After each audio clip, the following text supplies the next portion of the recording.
চাঁদাবাজি এরকম কোনো ঘটনাই ঢাকা বিশ্ববিদ্যালয়ে ঘটেনি। আমরা আইনের আশ্রয় নিতে অনেকটা বাধ্যই হব। আমরা দেখতে পেয়েছি যে এই যে মানে বিতর্কিত ডাকসু মানে প্রতিনিধিবৃন্দ তারা ঢাকা বিশ্ববিদ্যালয়ের প্রশাসনকে হেয় প্রতিপন্ন করে নানা ধরনের মন্তব্য সামাজিক যোগাযোগ মাধ্যমে দিচ্ছেন। সেটাকে আমরা কঠোর ভাষায় নিন্দা জানাই এবং সেটার প্রতিবাদ জানাই। আমরা ঢাকা বিশ্ববিদ্যালয়ের প্রশাসনকে সর্বোচ্চ সম্মান দেখিয়ে কিন্তু গত একদিনেরও বেশি সময় যাবৎ বারবার এখানে আসছি, প্রক্টর মহোদয়ের সাথে আমরা যোগাযোগ করছি।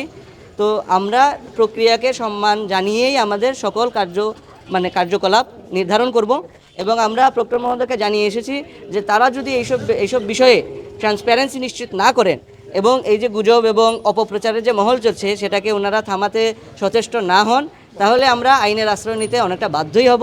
জি, এটা আপনাদের কাছে আবারও পরিষ্কার করি, আমি মিডিয়ার সামনে গতকালকেও বলেছি, আমিও বলেছি, আমার প্রেসিডেন্ট সেক্রেটারি ছিলেন গণেশচন্দ্র সাহস, নাহিদুজ্জামান শিপন সহ বিশ্ববিদ্যালয়ের নেতৃবৃন্দ ছিলেন। আমরা বিশ্ববিদ্যালয়ের প্রশাসনের কাছেও জিনিসটা পরিষ্কার করেছি। এই যে ভিডিওটা দেখানো হয়েছে সেটি হলো প্রায় 1 মাস আগের একটি ভিডিও। সেটি হলো ঢাকা বিশ্ববিদ্যালয়ের প্রশাসন কর্তৃক, এই প্রক্টোরিয়াল বডি কর্তৃক যখন ওই যে অবৈধ স্থাপনাগুলো ছিল ঢাকা বিশ্ববিদ্যালয়ের ক্যাম্পাসের বিভিন্ন স্থানে, তখন যে উচ্ছেদ কর্মকাণ্ড ছিল সেসবেরই চিত্র। এবং তখন আমরা দেখেছি যে বিভিন্ন অবৈধ স্থাপনা বারবার অনুরোধ করা সত্ত্বেও, বারবার আহ্বান করা সত্ত্বেও সরেনি।